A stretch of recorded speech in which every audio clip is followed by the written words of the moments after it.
Let's break down the similarities and differences of Brock Purdy and his former understudy, Sam Darnold. First of all, what does Brock Purdy do better than Sam Darnold? Let's have a complete exhaustive list of things. And you Well, I can't mean, just say play quarterback. yeah. No, he moves a lot better than Sam Yes. Darnold. I mean, there's mobility there. I mean, this is the weird part about the whole Brock Purdy thing. I mean, the reason I'm so surprised where the Niners are right now, and I am very surprised because I was told that Brock Purdy had turf toe and that it wasn't getting any better, and that when he was going to come back, he was going to still have turf toe, and I didn't think he was going to move all that good. And then I thought after he played a couple games, he'd move even worse. And instead, it's been the opposite. The guy's never moved better. He's never looked better. He's never played better. I mean, this guy looks like the guy we saw in training camp who was really, really good. And I'm a little surprised that he shows no ill effects of the turf toe. So, yeah, he moves a lot better than Sam Darnold. And then he throws with anticipation a lot more than Sam Darnold. Sam Darnold is much more like a college quarterback in that he, has to see it open before he can't throw you open as much. He's got to see it open, and then he can wait and wait and wait and wait because he's got one of the better arms.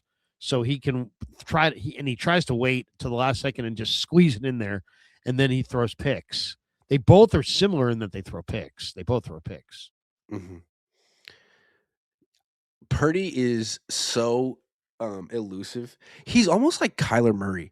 Like my comparison for Brock is like he's Kyler Murray if Kyler Murray gave a shit about football and was like really smart or had like a really high football IQ. I don't know if Kyler's smart or not. Maybe he's smart, but like the way if Kyler read coverage perfectly. Like if Kyler could read coverage and like really cared about football and was dedicated to the sport and didn't play video games, that would be Brock Purdy. I mean, that play he had against the Bears was like clearly the best play of his career, and it was just a joy to watch, man. It's the kind of thing that Kyler should be able to do again if he cared.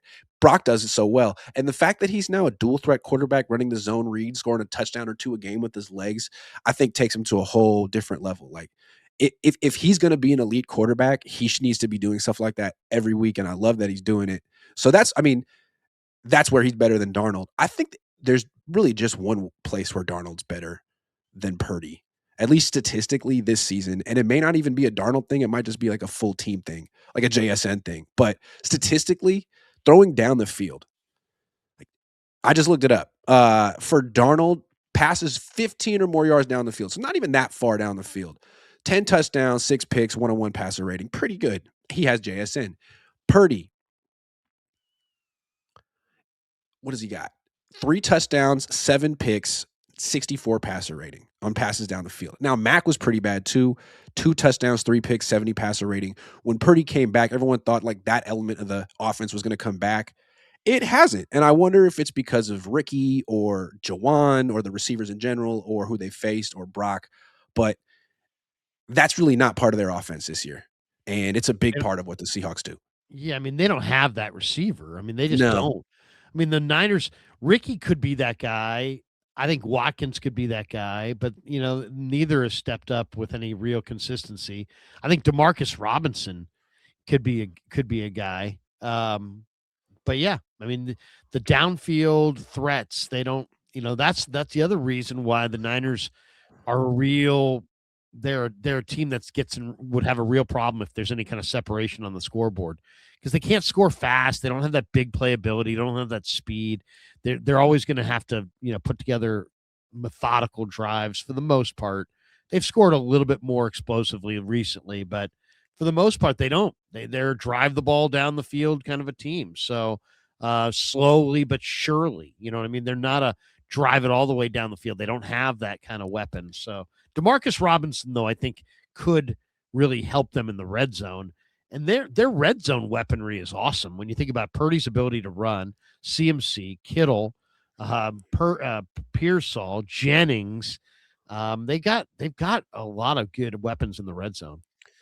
When you think of like the difference between the 2025 offense and the 2023 offense, I mean, Purdy might be better this year. He was 4th in the MVP voting that year, but if you just watch him, at least the last 4 games, he's been so good.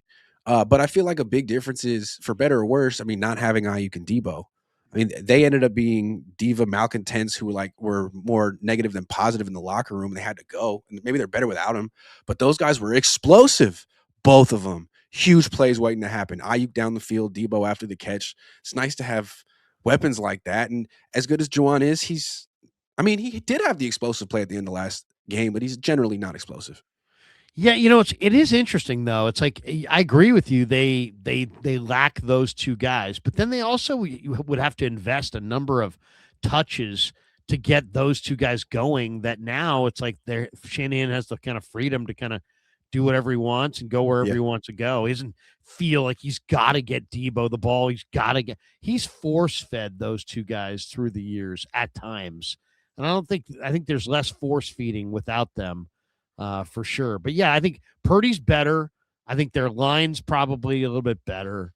CMC is healthier than he was a couple years ago, late in the year.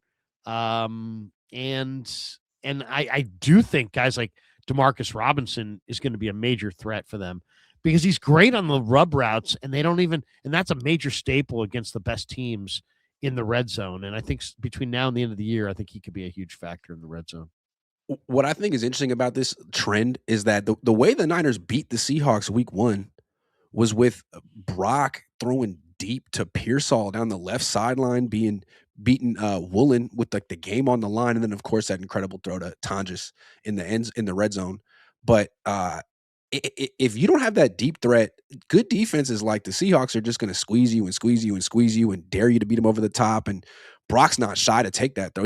He's probably going to have to make some throws down the field in this game with the pass rush in his face. Fortunately, there's still Reek Woolen on that side. And you know what's funny? The Seahawks are really confident in him, right? They like him. He's having a good season. You know where the Niners are going? They're going right after him. And I don't think he's going to do a good job. I don't have a very high opinion of Reek Woolen. Well, he's gigantic and long-armed, and he's got all the physical, things that you're looking for. But he's been really inconsistent. He's coming off a couple good games in a row, but he had a kind of a rough year going on. I'll tell you the area where you saw it in that game, and you've seen it since, and it's an area where Purdy lives, and it's like nobody seems like they can stop it. He's really good on the corner route where he can just throw it with touch to a spot, and it's either going to be incomplete, landing out of bounds, or it's going to drop into Pearsall's hands. I mean, he's just done a nice job. I mean, Brock Purdy does something that very few quarterbacks do right now, and that is he throws guys open. I mean, he throws the ball, and when the ball arrives, there's separation there. It's like he knows how to put it in a spot so he gets that ideal amount of separation. It's crazy to watch, but it happened a couple times, and it's like it looks kind of accidental when you see it once, and then you see it over and over again. You realize, no, it's not accidental. This is a skill. He knows how to throw to the void. So yeah, I mean, I would expect more corner routes. I would expect more Brock Purdy passing in this thing against Seattle. Now we'll see if the Niners can hold up pass rush or on the offensive line, but I don't think they're going to run it down Seattle's throat. If they're going to run it, I think they're going to. It's going to. I don't think either team is going to be running the ball well in this game. It's too serious of a game. Both defenses are good against the run. It's going to be very hard fought for every freaking yard. Checkdowns won't go for much. Runs won't go for much. You're going to have to throw the ball down the field. There's going to be some picks in this game. It's going to be a spicy game. Yeah, I definitely think both quarterbacks throw an interception. I think so. The question is this: both throw one. The team whose quarterback throws two loses. I agree with you on that.